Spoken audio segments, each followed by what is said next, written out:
प्रिय भक्तों, बोलो साईनाथ महाराज की जय। अब हम आगे के अध्याय की कथा शुरू करते हैं। श्री साईं अनंत हैं। वे चींटी से लेकर ब्रह्मांड तक सर्वभूतों में हैं।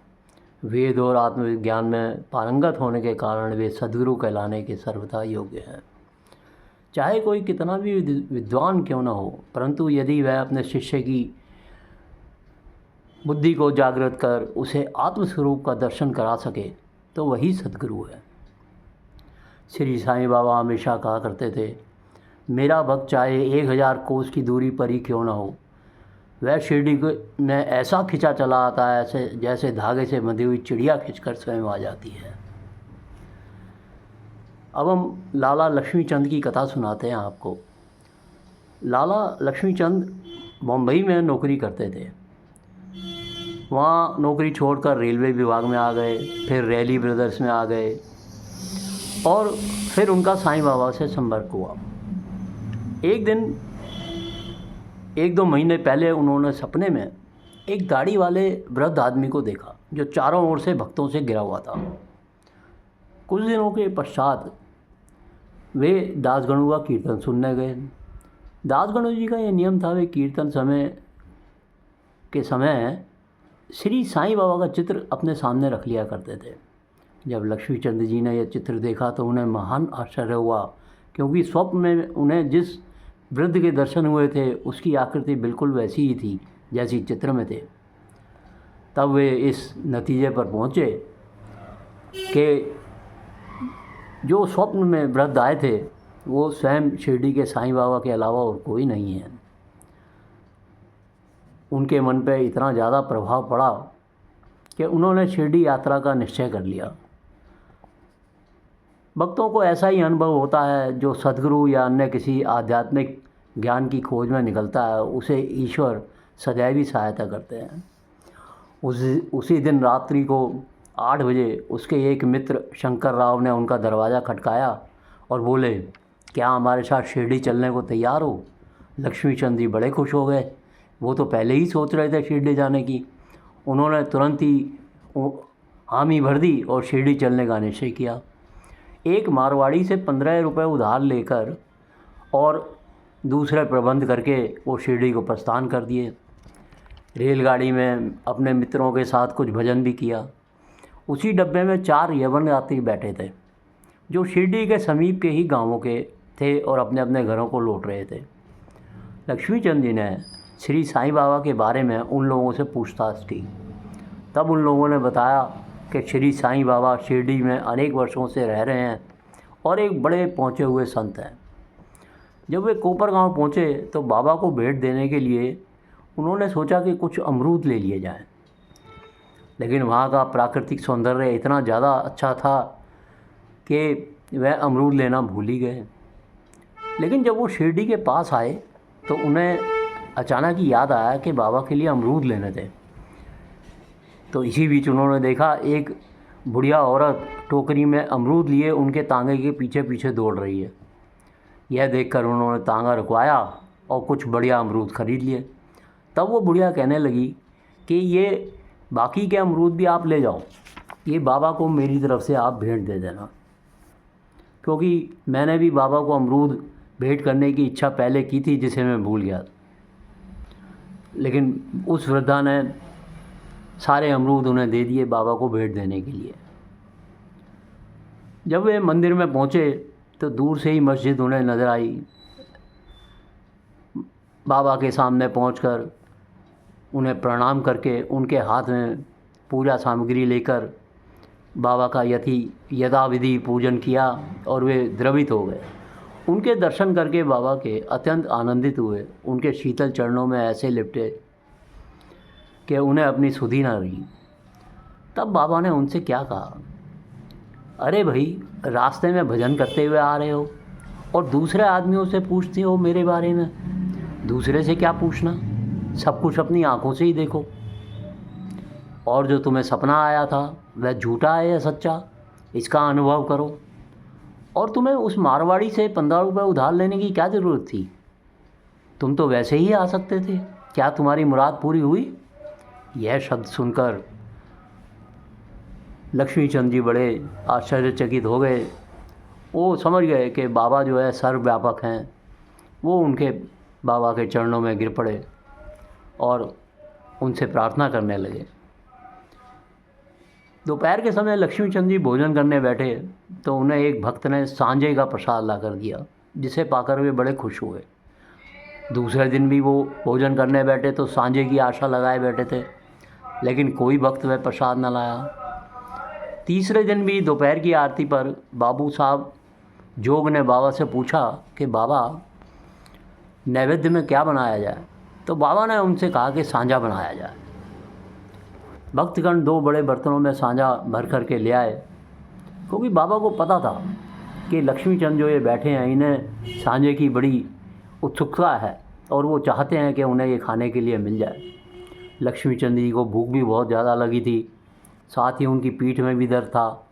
बाबा ने लक्ष्मी चंद से कहा, तुम्हें भूख लगी है, अच्छा हुआ, कमर में दर्द भी है, लो अब सांझे का सेवन करो, इससे तुम्हारे समस्त विचारों को शांति मिलेगी। इसी यात्रा में एक बार चावड़ी का जुलूस देखने का सौभाग्य लक्ष्मी चंद जी को प्राप्त हुआ। उस दिन बाबा को कफ बहुत ज़्यादा था। उन्हें विचार आया कि कफ का कारण शायद किसी की नज़र लग गई है।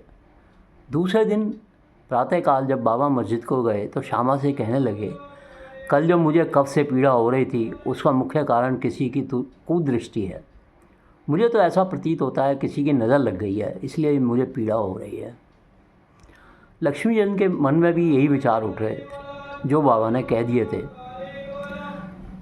यह देखकर लक्ष्मी चंद जी बाबा के चरणों में गिर पड़े और बाबा की सर्वज्ञता देखकर, उनका स्नेह देखकर कहने लगे, बाबा, आपके प्रिय दर्शन से मेरे चित्त को बड़ी प्रसन्नता हुई है। मेरा मन आपके चरण कमल और भजनों में लगा रहे और आपके चरणों का ध्यान करते हुए मेरा जीवन आनंद से व्यतीत हो जाए, ऐसी आपसे मेरी विनम्र प्रार्थना है। बाबा से आशीर्वाद और उदी लेकर वे मित्र के साथ प्रसन्न और संतुष्ट हो गए और सारे रास्ते बाबा की कीर्ति का गुणगान करते हुए घर वापस लौट गए। अब आपको बुरहानपुर की महिला की एक कथा सुनाते हैं। एक दिन बुरहानपुर में एक महिला ने सपने में देखा कि साईं बाबा उसके दरवाजे पर खड़े होकर खिचड़ी मांग रहे हैं। तब वह उठी, दरवाज़ा खोला तो दरवाजे पर कोई नहीं था। फिर भी वह बहुत खुश हुई और उसने यह सपना अपने पति और अन्य लोगों को बताया। उसके पति डाक विभाग में नौकरी करते थे, दोनों ही बड़े धार्मिक थे। जब उनका ट्रांसफ़र अकोला में हो गया तो दोनों ने शिरडी जाने का निश्चय किया और एक शुभ दिन उन्होंने शिरडी को प्रस्थान कर लिया। रास्ते में गोमती तीर्थ होते हुए शिरडी पहुँचे और वहाँ 2 माह तक ठहरे। रोज़ वो मस्जिद जाते और बाबा का पूजन करते। यद्यपि दोनों खिचड़ी का नैवेद्य चढ़ाने के लिए आए थे, लेकिन लगभग 14 दिनों तक वो बाबा को खिचड़ी ना चढ़ा सके। और उसके बाद 15वें दिन दोपहर के समय औरत ने खिचड़ी बनाई और मस्जिद में पहुंची। उसने देखा कि बाबा अन्य लोगों के साथ भोजन करने बैठ चुके हैं। पर्दा गिर चुका था। इसके पश्चात किसी का साहस नहीं था कि वे भीतर प्रवेश कर जाए, परंतु उस औरत से प्रतीक्षा न हुई। उसने पर्दा हटाकर अंदर पहुंच गई।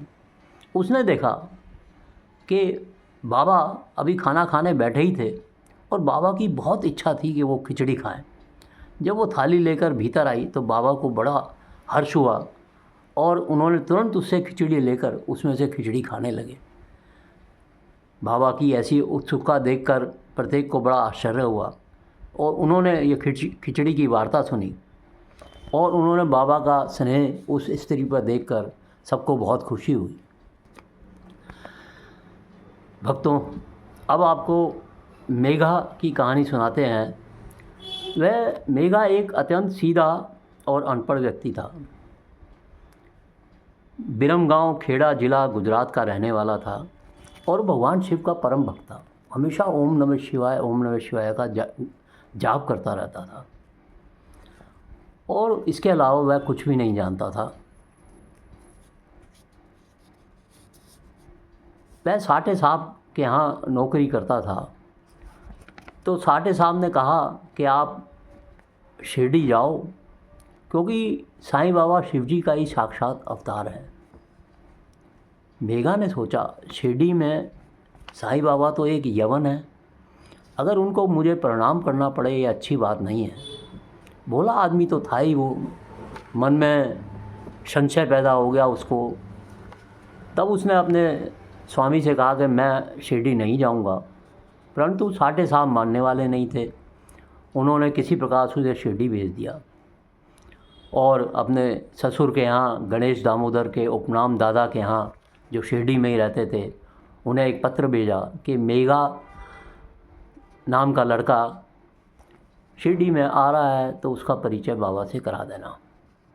शिरडी पहुंचने पर मेघा जब मस्जिद में पहुंचा तो बाबा अत्यंत ही क्रोधित हो गए और बाबा ने उसे मस्जिद में आने से मना कर दिया। वे ज़ोर से चिल्लाने लगे, जाओ बाहर यहाँ से, तुम तो एक उच्च कुलीन ब्राह्मण हो और मैं निम्न जाति का एक यवन हूँ, तुम्हारी जाति भ्रष्ट हो जाएगी, इसलिए यहाँ से निकल जाओ।